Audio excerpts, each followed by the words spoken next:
তো চলো আমরা আমাদের অ্যাডভেঞ্চার শুরু করি, মানে আমার হোম অ্যাডভেঞ্চার।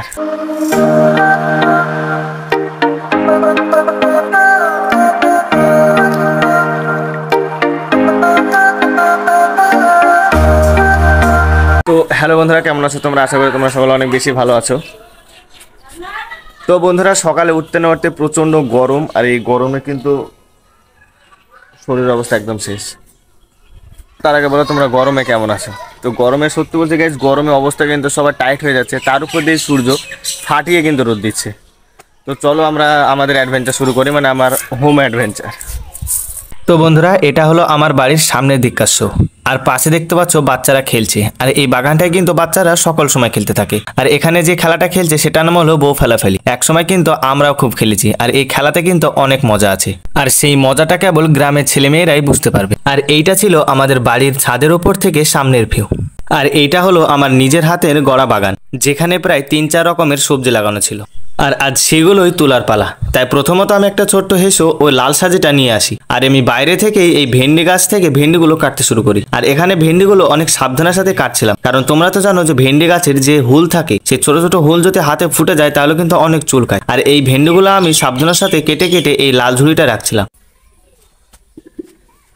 তো বন্ধুরা, মানে এই যে ছোট্ট আমার বাগান আছে, এখানে ঢোকার কোনো রাস্তা রাখিনি আমি, তাই এই পাঁচিলের এক পাশ দিয়ে আমাকে এরকম ভাবে আসতে হয়। তো চলো। তো বন্ধুরা, আমি আমার ভেন্ডি গাছ থেকে কিন্তু এই কটা ভেন্ডি পেয়েছিলাম, তবে ভেন্ডি গাছে কিন্তু অনেক জালি ও ফুল রয়েছে। এবার চলো বাকি সবজিগুলো তোলা যাক। আর এই যে দেখতে পাচ্ছ, শশা গাছে কেবলমাত্র জালি পড়া শুরু করেছে। আর এখানে কিন্তু এই একটা জালি না, এখানে কিন্তু অনেকগুলা জালি পড়েছে। আর এই যে বাগানের তলাটা দেখো, সম্পূর্ণ কিন্তু কঞ্চিতে ভরা। তাই আমি নিচ দিয়ে কিন্তু বেশ এইভাবে হামাগুড়ি দেওয়ার মতন করে আসতে হচ্ছিল, কেন কিনা কঞ্চিতে সব সময় জ্বালা করছিল। আর এই যে দেখতে পাচ্ছ, উচ্ছে গাছ থেকে উচ্ছেগুলা কি সুন্দর ঝুলে পড়ে আছে। তো বন্ধুরা, বাগানের তলায় বসে, মানে আমার যে তৈরি করা বাগান, এই বাগানের তলায় বসে কিন্তু শান্তিও পাচ্ছি, মানে গরমের হাত থেকে হালকা ঠান্ডাও লাগছে। আর যে এই যে দেখতে পাচ্ছ উচ্ছে, এগুলো কিন্তু করলে না, এগুলো কিন্তু উচ্ছে। এই কটা আমি তুলছি। আর দেখতে পেলে ওইদিকে শশা গাছে, ওটা শশা গাছে কেবল জালে পড়তে শুরু করেছে। আর এই গাছগুলো কিন্তু আমি নিজে হাতে লাগিয়েছি। গাছ লাগানো বলতে গেলে শশা গাছ, করলা গাছ আর তরই গাছ আছে, আর ওই সাইডে আছে বেগুন গাছ। তো এবার আমি শান্তিপূর্ণভাবে বসবো, আর বসে এক এক করে আমি সমস্ত উচ্ছেগুলো তুলবো। চলো দেখা যাক। আমি আমার এই বাগান থেকে, এটা প্রথমবার না, এটা মানে তৃতীয়বার আমার এই বাগান থেকে উচ্ছে তোলা।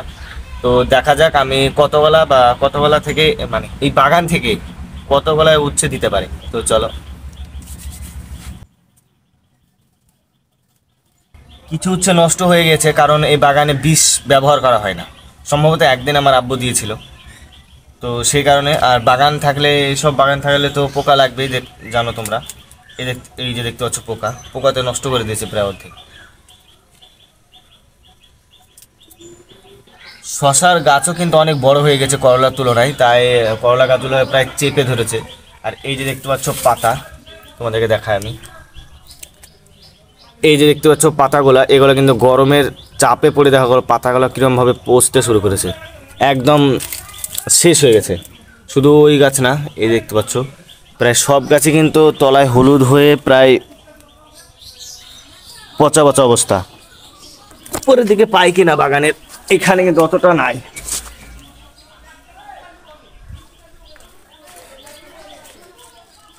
সেটা দেখা যায়। তো উপরে দিয়ে কিন্তু অনেকগুলো উচ্ছে আছে, দেখতে পাওয়া যাচ্ছে অনেকগুলো। নিচের দিকে অত নাই, উপরের দিকে আছে, যেহেতু বাগানটা উপরের দিকে দেওয়া আছে, তো সেভাবে তুলতে হবে।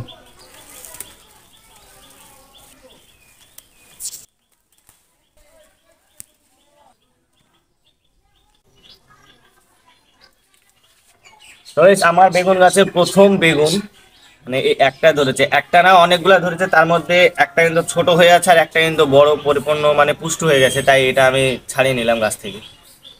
গাছ কিন্তু আমি অনেকগুলো লাগিয়েছিলাম, তবে আমার বাড়ির যে মুরগি আছে সেগুলো নষ্ট করে ফেলেছে, গাছের পাতা খেয়ে নষ্ট করে ফেলেছে। আর সমস্ত সবজি তোলা হয়ে গেলে সাজিটা মাকে দিয়ে দিই। আর এই যে দেখতে পাচ্ছ ছোট্ট ঘর, এটা হলো আমাদের রান্নাঘর। আর এই ঘরটা দেখতে পাচ্ছ, এটা হলো অ্যাকচুয়ালি আমার ঘর, মানে আমার শান্তির ঘর, যেখানে আমি প্রায় দিনে 1 থেকে 1.5 ঘন্টা কাটাই। আর এখানে কেন আসি সেটা তোমরা এই ঘরের ভিতরে ঢুকলে বুঝতে পারবে। আশা করি এইগুলো দেখার পরে তোমরা বুঝতে পেরেছো যে আমি এই ঘরে কেন ঢুকি। আর বন্ধুরা, এটা হলো এই ঘরের পিছনের দিক। আর এটা বলে না, আমার বাড়ির আশেপাশে কিন্তু সব দিকেই বাগান। তো বন্ধুরা এই ঘরটা হলো আমার সব থেকে ফেভারিট জায়গা, কারণ এই ঘরে এসে আমি প্রায় দিনে না, প্রতিদিন আমি প্রায় 1 থেকে 1.5 ঘন্টা সময় কাটাই। আর এই সময়টা কিন্তু সব থেকে আমার জীবনে বেস্ট মানে বেস্টের বেস্ট থাকে, কারণ এখানে এসে আমি আমার শরীরের হালকা চর্চা করি। জানি না শরীরটা কতটা আমি মানে ট্রান্সফরমেশন করতে পারবো। আমি এটা লুকিয়ে করি তোমাদের কাছ থেকে, কারণ এটা কেউই জানে না, যেহেতু নিজের শরীর নিজেকে বানাতে হবে। তো চলো আমি কিভাবে আজকে মানে ওয়ার্কআউট করি আর কিভাবে কতটা মেনটেন করে চলি, চলো আমি তোমাদেরকে আজকে দেখাবো। আমি কিন্তু প্রতিদিন মানে আমি আমার সমস্ত এক্সারসাইজ করি না, আমি এক এক করে করি। কোনোদিন বাইসেপস ট্রাইসেপস একদিন, কোনোদিন লেগ একদিন, কোনোদিন পেটের ব্যায়াম একদিন, আর কোনোদিন ব্যাক ওয়ার্কআউট। মানে সম্পূর্ণ আমার রুটিন আলাদা আলাদা থাকে। সপ্তাহে একদিন রেস্ট নিই আমি, তো সেটা হলো বৃহস্পতিবার। আর আজকে হলো জুম্মার দিন, তো তোমাদের সবাইকে জানাই জুম্মা মুবারক। তো চলো আমি এখানে ওয়ার্কআউট করে গোসল মোসল সেরে খাওয়া দাওয়া করে যাবো জুম্মা নামাজ পড়তে। তো প্রথমত আমি এখানে নর্মাল পুশ আপ দিয়ে শুরু করি। আর পুশ আপ কিন্তু অতি ধীরে ধীরে ও আপনার চেস্ট অর্থাৎ চেস্টের উপর ভর দিয়ে মারতে হয়, যাতে আপনার চেস্ট অতি তাড়াতাড়ি গ্রো করে।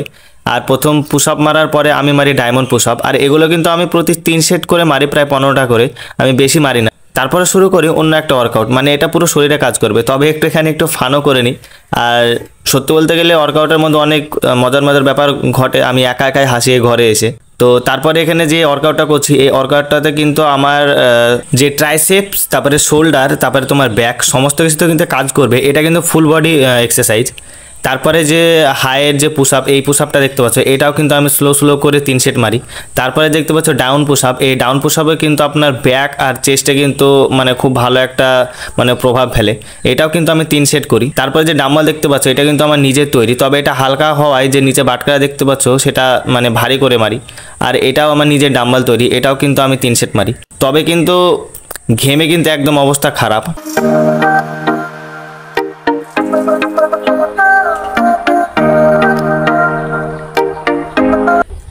তো বন্ধুরা এটা হলো আমার বডি কন্ডিশন, মানে আমি চেষ্টা করছি আমার ট্রান্সফরমেশনে।